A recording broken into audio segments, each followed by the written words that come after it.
मुझे उम्मीद है आप गौर से सुनेंगे। एक बादशाह था, उसे शेर व शायरी से बड़ी दिलचस्पी थी।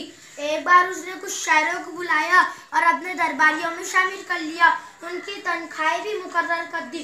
कुछ दिनों बाद बादशाह देखता है कि सभी शायर आपस में लड़ते हैं और एक दूसरे से हसद करते हैं और एक दूसरे को नीचा दिखाने की कोशिश करते हैं। वो जब दरबार में आते हैं तो बादशाह की खुशामदी बन जाते हैं और इनाम पाने के लिए बादशाह की तारीफ करते हैं। उन शायरों में से एक शायर ऐसा भी था जो बादशाह के बुलाए बगैर दरबार में नहीं आता था। वो ना बादशाह की खुशामद करता और बादशाह की तारीफ में शेर पढ़ता। उसका नाम फिरोज था। एक बार बादशाह ऐलान करता है कि जो मेरी सच्ची तारीफ करेगा उसे एक हीरा इनाम में दिया जाएगा। यह सुनकर सभी शायरों ने अपनी अपनी तैयारियां शुरू कर दी। खूब अच्छे अच्छे शेर गाए। हर एक को यह सोचकर खुशी हुई कि हीरा तो मुझे ही इनाम में मिलेगा।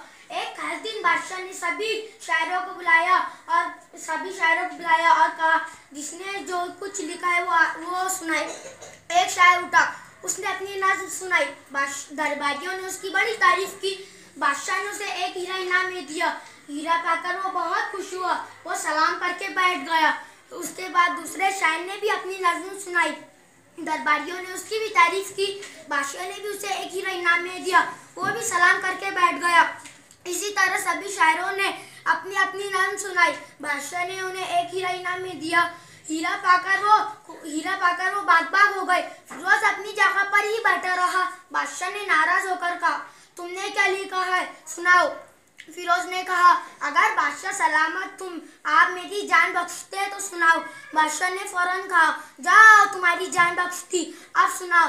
फिरोज ने कहा, ऐ बादशाह, आप आलिम व अक्लमंद है, शायरों की इज्जत करते हैं, मगर घोड़े और गधे को एक ही अस्तबल में बांधते हैं। इसी तरह उसने अपनी नज़्म में बादशाह की कई कमजोरियां गिना दी।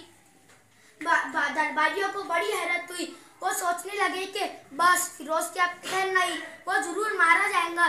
दरबारियों को और इस वक्त हैरत हुई कि नज़्म सुनने के बाद बादशाह ने उसे एक हीरा इनाम में दे दिया।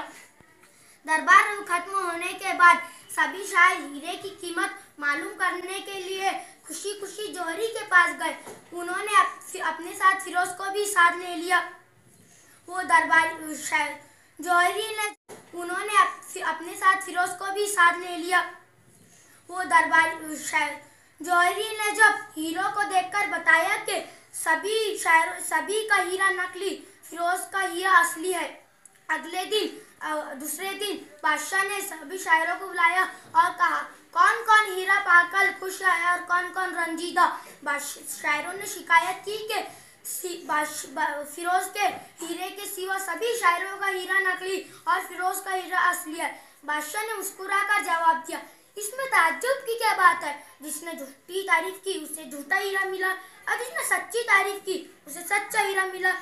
बादशाह की बात सुनकर सभी शायर शर्मिंदा हो गए। अस्सलाम वालेकुम।